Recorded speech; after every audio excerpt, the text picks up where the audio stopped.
चुनाव का मौसम, सियासत के रंग, नेताओं के बयान।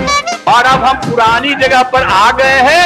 अब सब दिन के लिए हम आ गए हैं। अब चिंता मत करिए। ये तो चचा भतीजे का मेरा कुश्ती हमेशा चलता आ रहा है। आज हम रेलवे टिकट नहीं खरीद सकते। जनता के सवाल।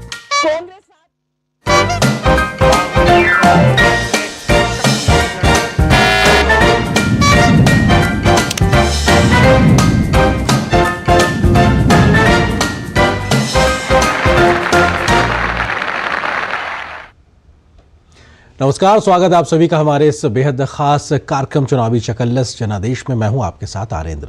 चुनाव का मौसम हो और राजनीतिक चकल्लस ना हो, ऐसा हो ही नहीं सकता। इस बार भी 2024 के लोकसभा चुनाव में कई ऐसे मुद्दे हैं जिनको लेकर हर दिन कोई ना कोई राजनीतिक खींचतान होती दिखाई पड़ती है।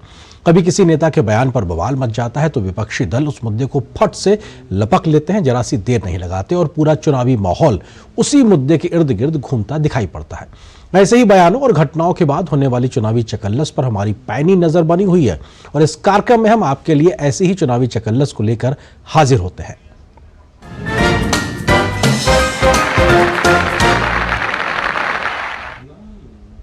अब बात आज के उस चुनावी मुद्दे की, या कहा जाए चुनावी चकल्लस के मुद्दे की, जिसको लेकर राजनीतिक हलकों में लगातार खींचतान दिखाई पड़ रही है। देश में सभी पार्टियों के बहुत से नेता 5 साल तक इंतजार करते हैं कि जब चुनाव आएगा तो वो उम्मीदवारी के लिए अपने आप को प्रत्याशी बनाते हुए नजर आएंगे। फिर बहुत से नेताओं को पार्टी उम्मीदवार भी बनाती है, लेकिन फिर एक बार बहुत सी पार्टियों ने उम्मीदवार बदलने का ऐसा सिलसिला इस बार दिखाई पड़ रहा है कि नेताओं के वर्षों के उम्मीद और अरमानों पर पानी फिरता दिखाई पड़ रहा है। कैसे नेताओं को पहले टिकट मिलती है, फिर उनका टिकट काट दिया जाता है, ऐसे ही चुनावी चकल्लस पर आज हमारा थोड़ा सा ध्यान केंद्रित किया जाएगा।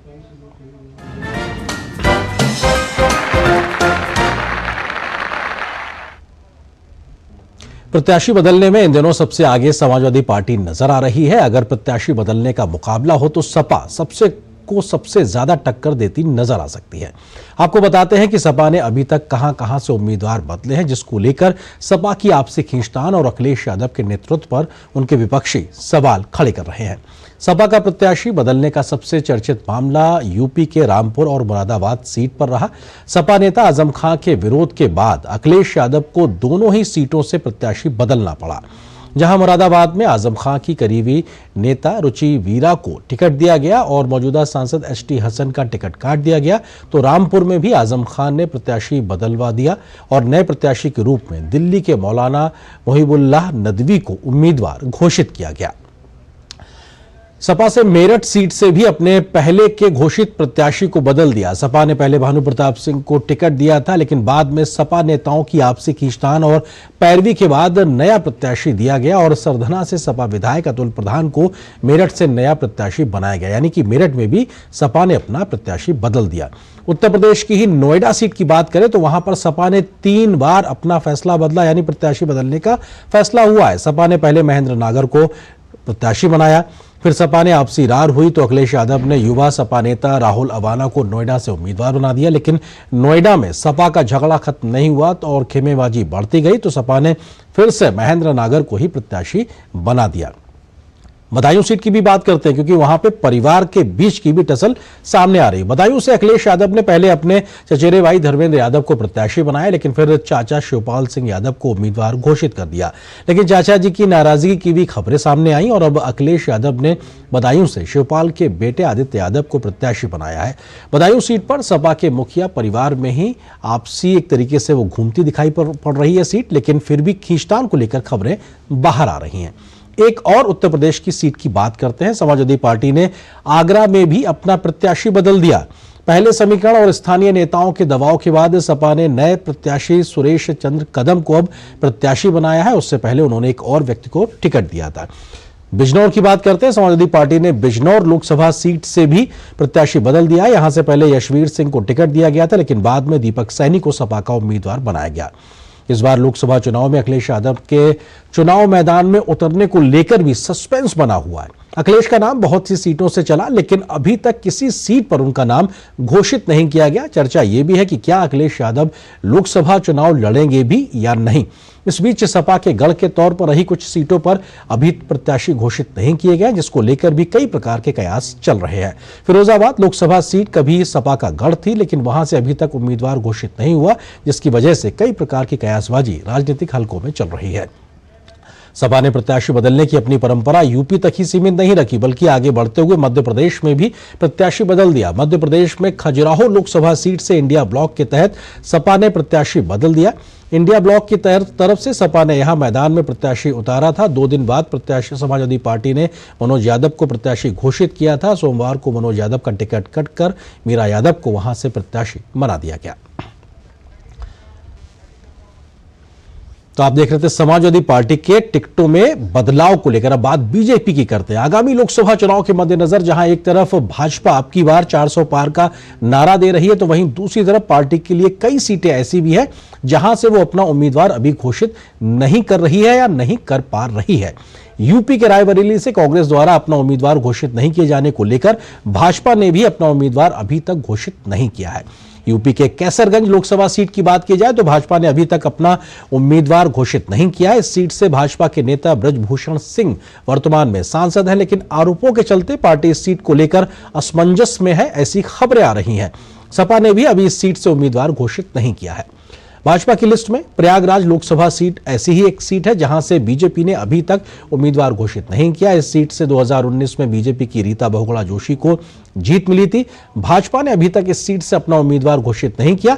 इसको लेकर भी कई प्रकार के कयासबाजी और बयानबाजी चल रही है।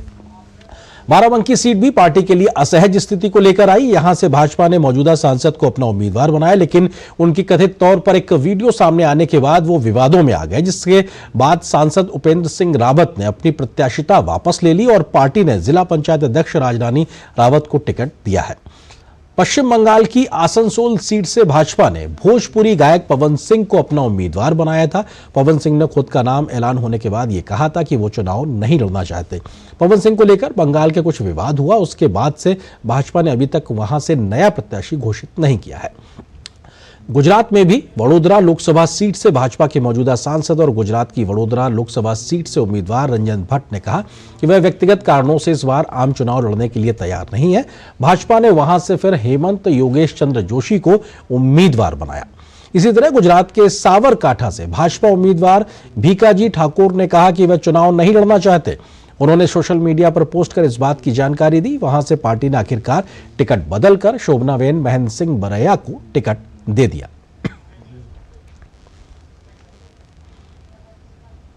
और प्रत्याशी बदलने की इस चकल्लस या चुनावी चकल्लस की खबर जारी रहेगी। फिलहाल एक छोटे से ब्रेक के लिए रुकते हैं। Bharti Hexacom Limited, a subsidiary of Bharti Airtel Limited, now proposes an initial public offer of equity shares. The 100% book built offer is being offered at a price band of rupees 542 to rupees 570 per equity share of face value rupees 5 each. Offer opens on Wednesday, April 3rd, 2024. Offer closes on Friday, April 5th, 2024. The anchor investor bidding date is Tuesday, April 2nd, 2024. For risks involved and other details, please refer to the red herring prospectus dated March 22nd, 2024, which is available on the websites of the company, SEBI, the BRLMs and the stock exchanges. Goldy chole मसाले, जहाँ जाए रिश्ते बनाए, जहाँ जाए रिश्ते बनाए, गोल्डी मसाले। मैं क्या जी सब जानते हैं, जहाँ दिखे मारियो, अपना समझ के खा लियो। तुम्हें पता है इन्वेस्टर्स के लिए एक इन्वेस्टर प्रोटेक्शन फंड होता है IPF, लेकिन अगर तुम्हारा ट्रेड एक्सचेंज पर एग्जीक्यूट नहीं हुआ या फिर कोई गारंटीड रिटर्न्स वाली स्कीम है तो ये IPF आपकी मदद नहीं कर सकता है। और अगर आपका ब्रोकर ही डिफॉल्टर बन जाए तो फिर IPF आपको कॉम्पेंसेशन दिला सकता है। कहाँ से सीखा? NSE की साइट पर। सोच कर समझ कर इन्वेस्ट कर। और चुनावी चकल्लस में अब बात अगर कांग्रेस की करें तो कांग्रेस भी टिकट बांटने और उम्मीदवार तय करने के मुद्दे पर अपने विरोधियों के निशाने पर है। गांधी परिवार की परंपरागत सीट रही यूपी के अमेठी रायबरेली लोकसभा सीट से अभी तक कांग्रेस के उम्मीदवार घोषित नहीं किए गए हैं। विरोधी कह रहे हैं कि गांधी परिवार उत्तर प्रदेश को राजनीतिक रूप से क्या छोड़ने वाला है। सोनिया गांधी ने भी लोकसभा चुनाव लड़ने से पहले राजस्थान से राज्यसभा की सांसद बन चुकी हैं और उन्होंने एक तरह से यूपी से अपनी प्रत्याशिता को खत्म कर दिया है।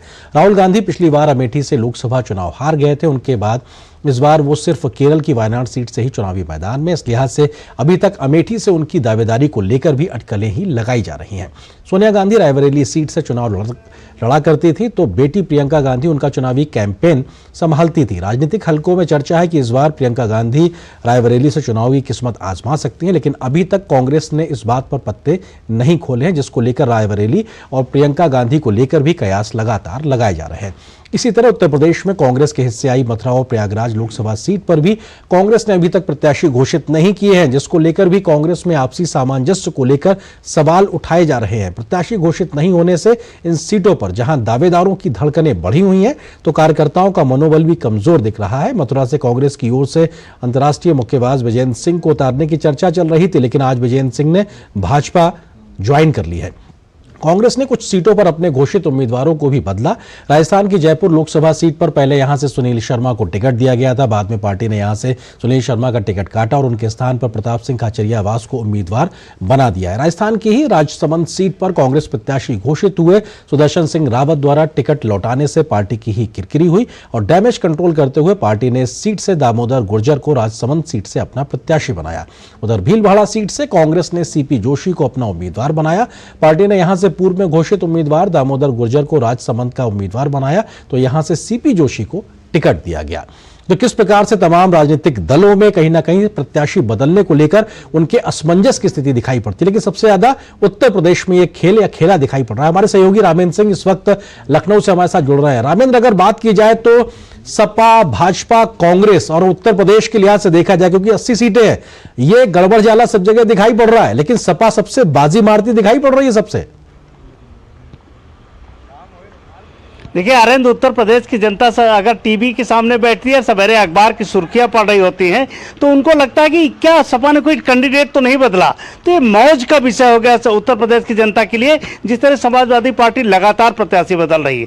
लोग कहते हैं कि लगातार जो अखिलेश को विफलताएं मिली हैं उससे उनका आत्मविश्वास डगमगा रहा है। उनको लगता है कि क्या जीतेंगे नहीं जीतेंगे, कभी वो दबाव में होते हैं या वो असमंजस में है। दोनों परिस्थितियों में लगातार सीट बदल रही है। आप जिसकी चर्चा कर रहे थे एसटी हसन की, तो एक पर्चा और लीक किया गया जिसमें कहा गया कि रुचि बीरा के बाद एसटी हसन को टिकट दिया गया था और समाजवादी के लेटर हेड पे पूरा लीक हुआ है। यानी वो असमंजस में है कि मुस्लिम कैंडिडेट नहीं दिया तो क्या मुस्लिम वोट मिलेगा या नहीं मिलेगा। अभी वो मुलायम सिंह यादव नहीं है और ना ही मुलायम सिंह यादव से उन्होंने सीखा है। मुलायम सिंह जमीन से आए हुए नेता थे, लोगों को साथ रखते थे, अधिकारों में भी बंटवारा था। अखिलेश वो नहीं कर पाए हैं, इसलिए दुविधा लगातार सामने आ रही है और जनता आनंद ले रही है। रामेंद्र, जल्दी से जरा कांग्रेस के लिहाज से अगर बात करें तो अमेठी रायबरेली को लेकर भी असमंजस, ये अपने आप में क्या दिखाता है? देखिए ये बड़ी चुनौती कि राष्ट्रीय लेवल की पार्टी जब अपने गढ़ में प्रत्याशी नहीं दे पा रही है और देश जीतने की बात कर रही है, तो ये भी बड़ी दुविधा की बात है। ये भी उत्तर प्रदेश की जनता करीब से देख रही है। अगर रायबरेली अमेठी आप प्रत्याशी नहीं दे सकते हो तो दूसरी जगह जीत की बात कैसे कर सकते हो। यानी अपने गढ़ में आप प्रत्याशी नहीं दे पा रहे हो, तो ये चुनौती है और ये नुकसान भी पहुंचा सकती है कांग्रेस को। उत्तर प्रदेश की 80 लोकसभा सीटें हैं और आप लगातार देखिए कि जो 50 सीटें जीत के गया है उसी ने देश में सरकार बनाई, चाहे जितने चुनाव हुए हों। तो उत्तर प्रदेश महत्वपूर्ण है और कांग्रेस अगर इन उत्तर प्रदेश को छोड़ती है तो शायद देश में जगह उसके लिए सीमित हो जाएगी। बिल्कुल, और किस तरह से सीमित होगी और जनता क्या फैसला करेगी ये भी देखना दिलचस्प होगा। बहुत बहुत शुक्रिया रामेंद्र, वक्त इतनी अनुमति दे रहा आपसे बातचीत करने के लिए। तो चुनावी चकल्लस के आज के इस अंक में हम बात कर रहे थे कैसे प्रत्याशियों की उलटफेर की सियासत देखने को मिल रही है। अगले अंक में किसी और चुनावी चकल्लस के साथ आपके साथ मौजूद रहेंगे। फिलहाल मुझे दीजिए और मेरी टीम को दीजिए अनुमति। नमस्कार।